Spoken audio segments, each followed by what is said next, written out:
Ladies and gentlemen, ನಾನು ಹೊಸ ಪಕ್ಷವನ್ನು ಕಟ್ತೀನಿ, ನಾನು ಮುಖ್ಯಮಂತ್ರಿ ಆಗ್ತೀನಿ, ನನಗೆ ಯಾರ ಹಂಗು ಬೇಡ, ನಾನು ಯಾವುದೇ ಕಾರಣಕ್ಕೆ ಯಾರಿಗೂ ಬಗ್ಗೋದಿಲ್ಲ ಅನ್ನೋಂಥ ಒಂದು ಮಾತನ್ನು ಈಗ ಸ್ಫೋಟಕ ಹೇಳಿಕೆ ಅಂತ ಹೇಳಿಬಿಟ್ಟಿದ್ದಾರೆ ನಮ್ಮ ಕರ್ನಾಟಕದ ಹಿಂದೂ ಹುಲಿ. ಯಾರು ಅಂತ ತಮಗೆ ಗೊತ್ತಾಗಿರಬಹುದು. ಈ ಹಿಂದೂ ಹುಲಿ ಯಾಕೆ ಈಗ ಕೆರಳಿ ನಿಂತು ಬಿಟ್ಟಿದೆ, ಯಾರ ವಿರುದ್ಧ ಕೆರಳಿಬಿಟ್ಟಿದೆ, ಈ ಕೆರಳಿದ್ರೆ ಆಗುವಂಥ ಪರಿಣಾಮಗಳೇನು, ಈ ಹಿಂದೂ ಹುಲಿಯ ಭವಿಷ್ಯ ಏನು ಅನ್ನೋಂಥ ವಿಚಾರವನ್ನು ನಾನು ನಿಮಗೆ ತಿಳಿಸ್ತಾ ಇದ್ದೀನಿ ಇವತ್ತಿನ ಎಕ್ಸ್ಪ್ಲೇನರ್ನಲ್ಲಿ. ನೀವು ನೋಡ್ತಾ ಇದ್ದೀರಾ ನೆಲ ಜಲ ಭಾಷೆಗಾಗಿ ಪ್ರಾಮಾಣಿಕ ಪತ್ರಿಕೋದ್ಯಮ ನಿಮ್ಮ ಫೋಕಸ್ ಟಿವಿ. ನಾನು ಅಭಿಬ್ ದಂಡಿ.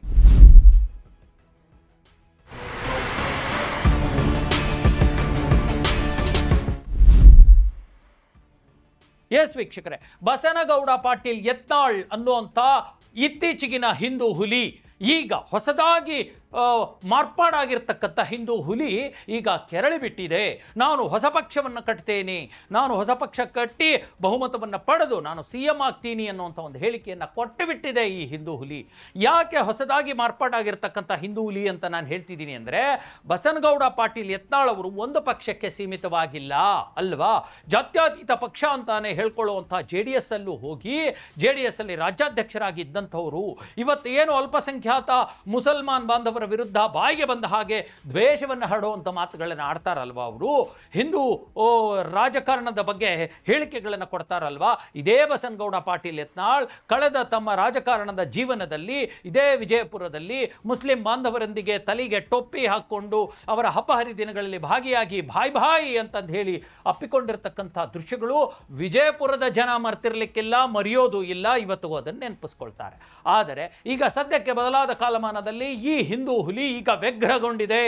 ಅದರಲ್ಲೂ ವ್ಯಗ್ರಗೊಳ್ಳಲಿಕ್ಕೆ ಸಾಕಷ್ಟು ಕಾರಣಗಳಿವೆ ನೋಡಿ. ಈಗ ಮೊನ್ನೆಯಷ್ಟೇ BJPಯ ಹೋದ ತಿಂಗಳಲ್ಲಿ ಕೋರ್ ಕಮಿಟಿ ಮೀಟಿಂಗ್ ನಡೀತು. ಕೋರ್ ಕಮಿಟಿ ಮೀಟಿಂಗಲ್ಲಿ BJPಯ ಮುಂದೆ ನಿತಿನ್ ನಬೀನ್ ಕೂಡ ಬಂದಿದ್ದರು, ರಾಷ್ಟ್ರೀಯ ಅಧ್ಯಕ್ಷ, ಮತ್ತು ಸಾಕಷ್ಟು ಜನ ಹಿರಿಯ ಅಲ್ಲಿನ ಎಲ್ಲ ರಾಜಕಾರಣಿಗಳು ಕೂಡ ಬಂದಿದ್ದರು. ಅವರು BS ಯಡಿಯೂರಪ್ಪನವರಿಗೆ ಹೆಚ್ಚಿನ ಹೊಣೆಗಾರಿಕೆ ಮಹತ್ವವನ್ನು ಕೊಟ್ಟುಬಿಟ್ಟಿದ್ದಾರೆ.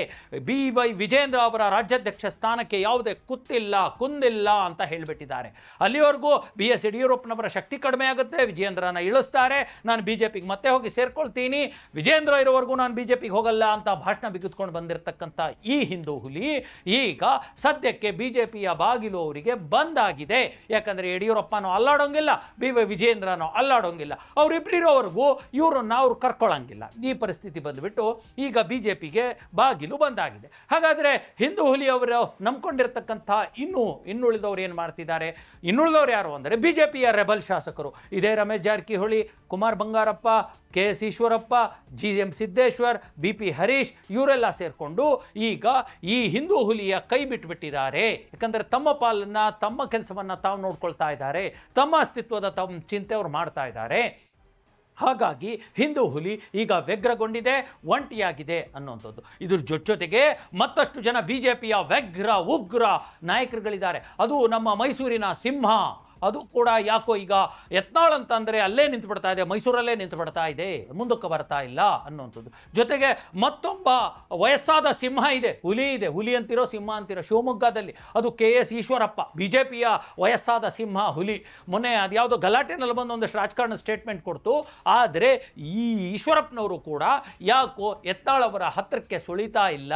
ಹಾಗಾಗಿ ಯತ್ನಾಳ್ ಅವರನ್ನು ಕಟ್ಕೊಂಡು ಈಶ್ವರಪ್ಪನವರು ಸೇರಿಕೊಂಡು ದೊಡ್ಡ ಮಟ್ಟದ ರಾಜಕಾರಣ ಮಾಡೋಕ್ಕಾಗೋದಿಲ್ಲ ಅನ್ನುವಂಥದ್ದು ಯತ್ನಾಳ್ಗೆ ಗೊತ್ತಾಗಿದೆ.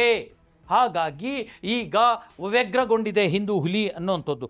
ಇದ್ರ ಜೊತೆಗೆ ಈಗ BJP ಹೈಕಮಾಂಡ್ ಇದೆಯಲ್ಲ, ಅದು ಈ ಕಡೆ ತಿರುಗೂ ನೋಡ್ತಾ ಇಲ್ಲ ನಮ್ಮ ಹಿಂದೂ ಹುಲಿ ಕಡೆ. ಯಾರು? ಬಸನಗೌಡ ಪಾಟೀಲ್ ಯತ್ನಾಳ್ ಕಡೆ.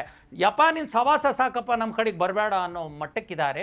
ಇಲ್ಲಿರ್ತಕ್ಕಂಥ ಇದೇ ವಿಜೇಂದ್ರ, BS ಯಡಿಯೂರಪ್ಪ ಯತ್ನಾಳ್ ಬೇಡವೇ ಬೇಡ ನಮಗೆ ಅಂತಂದೇಳಿ ಖಡಾಖಂಡಿತವಾಗಿ ಹೇಳಿಬಿಟ್ಟಿರೋದ್ರಿಂದ ಹೈಕಮಾಂಡ್ಗೆ ಯಡಿಯೂರಪ್ಪ, ವಿಜೇಂದ್ರ ಮುಖ್ಯ ಆಗ್ತಾರೆ ಹೊರತು ಯತ್ನಾಳ್ ಅಲ್ಲ ಅನ್ನೋಂಥದ್ದು ಸಾಬೀತಾಗ್ಬಿಟ್ಟಿದೆ.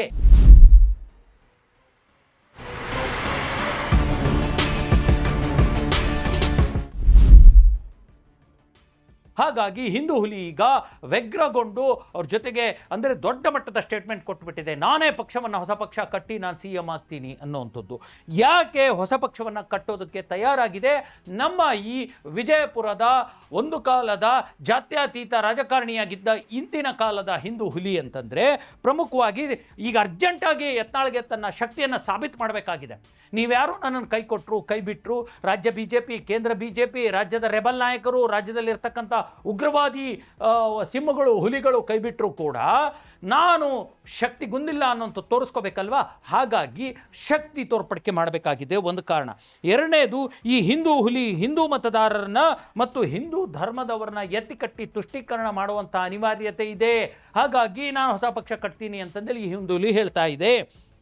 ಇದ್ರ ಜೊತೆಗೆ ಈ ವಿಜೇಂದ್ರ ಇರೋವರೆಗೂ ಮತ್ತು BS ಯಡಿಯೂರಪ್ಪ ಇರೋವರೆಗೂ ನಾನು BJPಗೆ ಬರೋದಿಲ್ಲ ಅನ್ನುವಂಥ ಒಂದು ಮಾತನ್ನು ಹೇಳಿಬಿಟ್ಟಿದೆ ಈಗ ಹಿಂದೂ ಹುಲಿ. ಹಾಗಾಗಿ ಇವರು ಇದ್ದಾರೆ, ವಿಜೇಂದ್ರ ಯಡಿಯೂರಪ್ಪ ಇದ್ದಾರೆ, ಈ ಹಿಂದೂ ಹುಲಿ BJPಗೆ ಬರೋದಿಲ್ಲ. ಆ ಕಡೆ DK ಇರೋವರೆಗೂ ನಾನು ಕಾಂಗ್ರೆಸ್ ಕಡೆ ತಲೆ ಹಾಕಲ್ಲ ಅನ್ನುವಂಥದ್ದು ಇನ್ನೊಂದು ಹೇಳಿಕೊಳ್ಳಲಾಗದ ಸ್ಟೇಟ್ಮೆಂಟ್. DK ಕಾಂಗ್ರೆಸ್ ಬಿಡುವಂಥ ಇದೇ ಇಲ್ಲ, ಹಾಗಾಗಿ ಕಾಂಗ್ರೆಸ್ಸಿನ ಮಾತೇ ಇಲ್ಲ. ಇನ್ನೊಂದೇನು ಅಂತಂದರೆ ಸದ್ಯಕ್ಕೆ ಈ ಪರಿಸ್ಥಿತಿ ನೋಡಿ JDSನವರು ಈ ಹಿಂದೂ ಹುಲಿ ಯತ್ನಾಳ್ ಜೊತೆ ಬೇಡಪ್ಪ ಸಹವಾಸ ಸಾಕು, ಈಗ ಸದ್ಯಕ್ಕೆ BJP ಜೊತೆ ಸಹವಾಸ ಮಾಡಿ ನಾವು ನಮಗೆ ಪೆಟ್ಟು ಬಿದ್ದಿರ್ತಕ್ಕಂಥದ್ದೇ ಸಾಕು ಜಾತ್ಯತೀತ ತತ್ವಗಳಿಗೆ, ಇನ್ನು ಏನಾದರೂ ಯತ್ನಾಳನ್ನ ಕಟ್ಕೊಂಡು ಅವರು ಉಗ್ರ ಭಾಷಣ ಮಾಡಿಬಿಟ್ರೆ ಹಾಕೋ 4, 8, 12 ಓಟ್ಗಳು ಅವು ಬೀಳ್ತಾ ಇದ್ರೆ ಕಷ್ಟ ಅಂತಂದು ಹೇಳಿ JDSನವರು ಕೂಡ ಕೈ ಬಿಟ್ಟುಬಿಟ್ಟಿದ್ದಾರೆ. ಇದು ಮೂರನೇ ಕಾರಣ. ಈಗ ಉತ್ತರ ಕರ್ನಾಟಕ ಮತ್ತು ಹೈದರಾಬಾದ್ ಕರ್ನಾಟಕದಲ್ಲಿ ಮಾನ್ಯತೆ ಸಿಗಬೇಕಲ್ಲ, ಕೊಳ್ಳೋ ಅನಿವಾರ್ಯತೆ ಇದೆ. ಹಾಗಾಗಿ ನಾನು ಹೊಸ ಪಕ್ಷ ಕಟ್ತೀನಿ ಅನ್ನೋಂಥ 4ನೇ ಕಾರಣ ಹಿಂದೂ ಹುಲಿಗೆ ಇರ್ತಕ್ಕಂಥದ್ದು ಯತ್ನಾಳ್ ಅವ್ರಿಗೆ. ಹಾಗಾಗಿ ಏನಾದರೂ ಮಾಡಿ ಇಲ್ಲೊಂದಷ್ಟೇ ನಾನು ನನ್ನ ಹೆಸರನ್ನು ಮಾಡೋಣ, ಉತ್ತರ ಕರ್ನಾಟಕ ಮತ್ತು ಹೈದರಾಬಾದ್ ಕರ್ನಾಟಕದಲ್ಲಿ ಬೇಳೆ ಬೇಯಿಸ್ಕೊಂಡು ಒಂದು ರಾಜಕಾರಣವನ್ನು, ಒಂದು ಪಕ್ಷವನ್ನು ಕಟ್ಟೋಣ ಅನ್ನುವಂಥದ್ದು.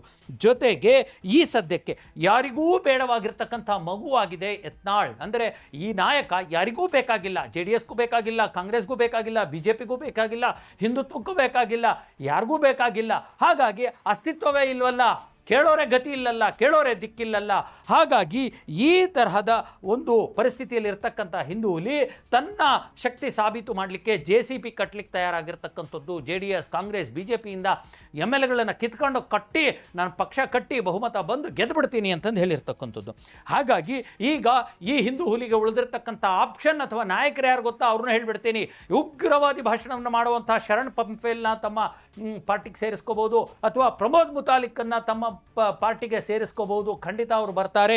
ಇದ್ರ ಜೊತೆಗೆ ಹೆಂಗ್ ಪುಕ್ಲಿ ಅನ್ನುವಂಥ ಒಬ್ಬ ನಾಯಕ ಇದ್ದಾರೆ ಇಲ್ಲಿ. ಹೆಂಗೆ ಪುಂಕೊಂಡು ಬಾಯಿಗೆ ಬಂದಂಗೆ ಗೋಲ್ಡನ್ ರೋಡ್ಗಳನ್ನ ಹಾಕ್ಸುವಂಥ ಹೆಂಗೆ ಪುಂಗಲಿ ಅನ್ನುವಂಥ ಒಬ್ಬ ನಾಯಕ ಇದ್ದಾರೆ. ಅವ್ರನ್ನ ಬೇಕಿದ್ರೆ ತಮ್ಮ ಪಕ್ಷಕ್ಕೆ ಕರೆಸ್ಕೋಬೋದು.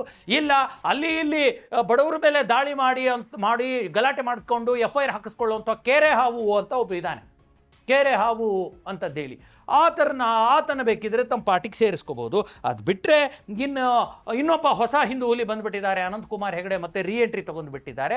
ಅವ್ರನ್ನೇನಾದರೂ ಸೇರಿಸ್ಕೊಂಡು BJPಗಿಂತ ಉಗ್ರವಾದ ಪಾರ್ಟಿಯನ್ನು ಕಟ್ಟಿ ರಾಜ್ಯದಲ್ಲಿ ಅಧಿಕಾರಕ್ಕೆ ಬಹುಮತವನ್ನು ಪಡೆದು ಅಧಿಕಾರಕ್ಕೆ ಬರಬಹುದು ಅನ್ನುವಂಥ ಎಲ್ಲ ಸಾಧ್ಯತೆಗಳು ಕೂಡ ಇವೆ. ಆದರೆ ಈ ಹಿಂದೂ ಹುಲಿಯ ಈ ಸ್ಟೇಟ್ಮೆಂಟ್ ಇದೆಯಲ್ಲ, ನಾನು ಹೊಸ ಪಕ್ಷವನ್ನು ಕಟ್ಟಿ ಅಧಿಕಾರಕ್ಕೆ ಬಂದು ನಾನೇ CM ಆಗ್ತೀನಿ ಅನ್ನುವಂಥದ್ದು, ಆ ಮಾತನ್ನು ಕೇಳಿ ಕರ್ನಾಟಕದ ಜನ ಎಲ್ಲೆಲ್ಲಿಂದ ನಗಬೇಕು ಅಲ್ಲೆಲ್ಲಿಂದ ನಗದೆ, ಎಲ್ಲೆಲ್ಲಿಂದ ನಗಬಾರದು ಅಲ್ಲಲ್ಲಿಂದ ನಗುತ್ತಾ ಎಂಜಾಯ್ ಮಾಡ್ತಿದ್ದಾರೆ ಅನ್ನುವಂಥದ್ದು ಈ ಹೊತ್ತಿನ ಸುದ್ದಿ.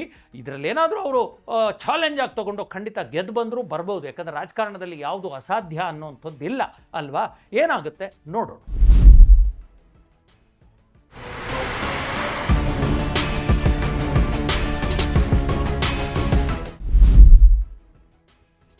ಎಸ್ ವೀಕ್ಷಕರೇ, ಇದಾಗಿತ್ತು ಇವತ್ತಿನ ಎಕ್ಸ್ಪ್ಲೇನರ್. ಮುಂದಿನ ಮತ್ತೊಂದು ವಿಚಾರದೊಂದಿಗೆ ನಿಮ್ಮ ಮುಂದೆ ಬರ್ತೀನಿ. ಅಲ್ಲಿವರೆಗೂ ನೋಡ್ತಾ ಇರಿ ಫೋಕಸ್ ಟಿವಿ.